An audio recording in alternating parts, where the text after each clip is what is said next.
the second coming of Jesus Christ? No, that's not what he's talking about. No. What's he talking about? We have no idea here. Well,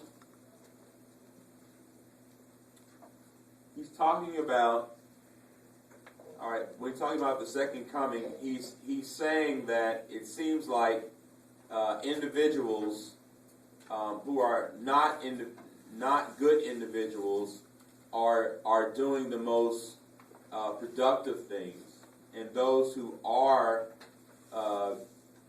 genuinely good individuals are doing the least productive things. All right, and he's also foreseeing something forthcoming in the future that is troublesome. All right, that is troublesome. He uses the imagery of a slouching sphinx. What's a sphinx? What does a sphinx look like? A head of a lady and a body of a lion. Body of a what? Lady, a body of a lion. And a head of a pharaoh. Pharaoh, right? Okay, so he's using that imagery that's like hovering over and coming into the forefront, and but it's a slouching sphinx that's coming into the fore. That's the second coming, and that second coming is kind of a laissez-faire, a lazy, unproductive, undeserving generation, that springs out of a generation that is deserving of its fruits of labor that's coming, and it's a sign of degeneration. So it's a second coming of degeneration, a second coming of slight, of will, of immorality, all right, of all of those things. The second coming, hardly are those words out when a vast image out of Spiritus Mundi. Spiritus Mundi is the collective will of man, all right, the spirit of man. Troubles my sight. Somewhere in sands of the desert, a shape with lion body and the head of a man, a gaze blank and pitiless as the sun. So we have a generation that's coming in the mind of YEATS that is devoid of pity, immoral, indifferent.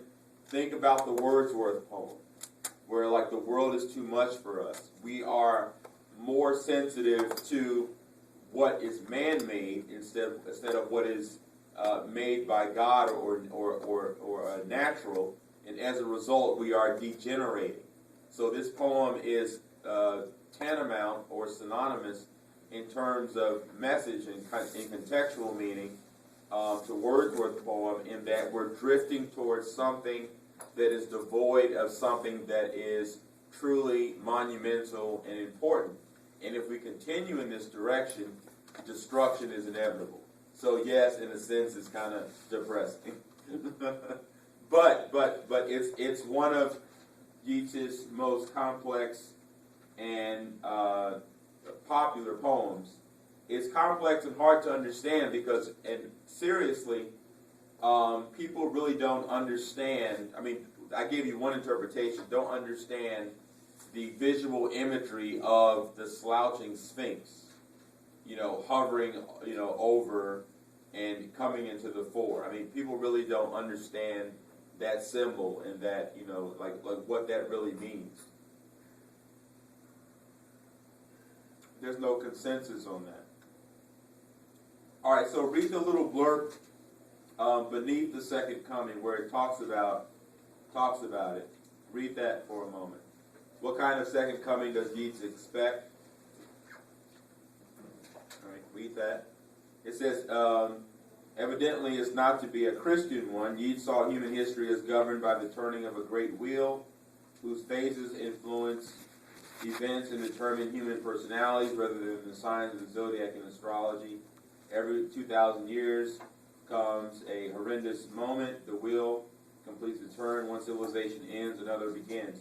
So he's also talking about the cycle of life.